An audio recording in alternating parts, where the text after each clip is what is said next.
একদিন জমিদার ও তার দলবল নিয়ে রামুর বাড়ির কাছে পৌঁছনোর পর জমিদার এবং অন্য দুজন লোক একটু দূরে দাঁড়িয়ে পড়েন। মুনিম এগিয়ে গিয়ে রামুকে ডাকতে থাকেন এবং বলেন, আরে রামু ভাই, বাইরে এসো, আমি পাশের গ্রাম থেকেই এসেছি। মুনিম বাইরে থেকে রামুর উদ্দেশ্যে বলে যে সে রামুর শ্বশুর বাড়ি থেকে এসেছে। তার শ্বশুর তার জন্য কিছু টাকা এবং গয়না পাঠিয়েছেন, কিন্তু বয়সের কারণে তিনি নিজে আসতে পারেননি বলে মুনিমকে পাঠিয়েছেন। এই কথা শুনে রামুর মনে লোভ জাগে এবং সে সাথে সাথে দরজা খুলে বাইরে আসে। সে মুনিমকে জিজ্ঞেস করে, টাকার গয়না কোথায়? মুনিম তখন তাকে বলে যে কাছেই রাখা আছে এবং রামুকে তার সাথে নিয়ে যায়। কিছু দূর যাওয়ার পর মুনিম জমিদারকে ডেকে আনে। জমিদার তার লাঠিয়ালদের নিয়ে রামুর সামনে এসে দাঁড়ায় এবং বলে, সুদসহ আমার সব টাকা ফেরত দাও। রামু অবাক হয়ে বলে যে সে কোনো টাকাই নেয়নি। তখন জমিদার রেগে গিয়ে বলে, ও এভাবে মানবে না। জমিদারের সেই দুই লোক রামুকে লাঠি দিয়ে বেধড়ক মারধর শুরু করে।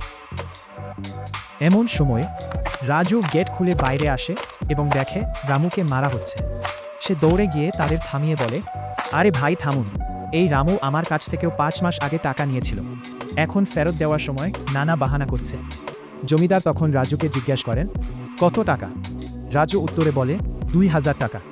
এরপর রাজু বলে, দাঁড়ান, আমি আসছি। রাজু ভেতর থেকে টাকা নিয়ে এসে জমিদারকে দেয় এবং জমিদার তার লোকজনকে নিয়ে সেখান থেকে চলে যান।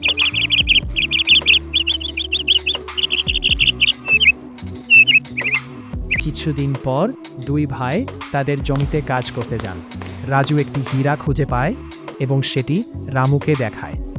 রাজুর হাতে হীরা দেখে রামুর মনে আবার লোভ জাগে। সে মনে মনে ভাবে যে রাজুর জমিতে নিশ্চয়ই আরও হীরা আছে। তাই সে রাজুকে প্রস্তাব দেয় যে তারা যেন জমি আদলবদল করে চাষ করে। সহজ সরল রাজু তাতে রাজি হয়ে যায় এবং রামু রাজুর জমিতে গিয়ে হীরা খোঁজার আশায় মাটি খুঁড়তে শুরু করে। অবশেষে ক্লান্ত হয়ে সে বাড়ি ফিরে আসে। তার স্ত্রী তাকে দেখে অবাক হয়ে জিজ্ঞেস করে, কি ব্যাপার, তোমার এই অবস্থা কেন, আর হীরা কোথায়? রামু তখন হতাশ হয়ে সব কথা খুলে বলে। তার স্ত্রী রেগে গিয়ে বলে, তুমি বড্ড লোভী। রাজু কত কষ্ট করে তোমাকে সাহায্য করেছিল, আর তুমি তার সাথেই চালাকি করতে গিয়ে নিজের সব হারালে। এখন যাও, গিয়ে রাজুর কাছে ক্ষমা চাও।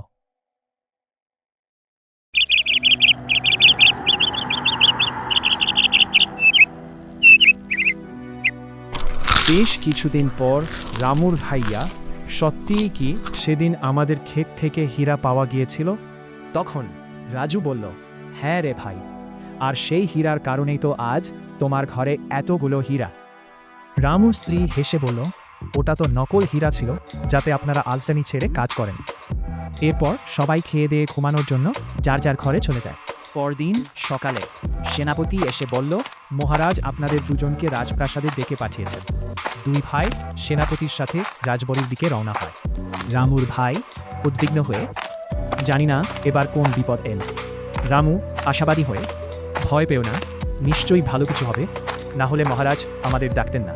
আমি শুনেছি এবার তোমাদের চাষ করা ফসল সবচেয়ে ভালো হয়েছে, আর তোমরা এবার রাজকোষে সবচেয়ে বেশি কর ট্যাক্স জমা দিয়েছে, সেজন্য আমি তোমাদের দুজনকে পুরস্কৃত করল।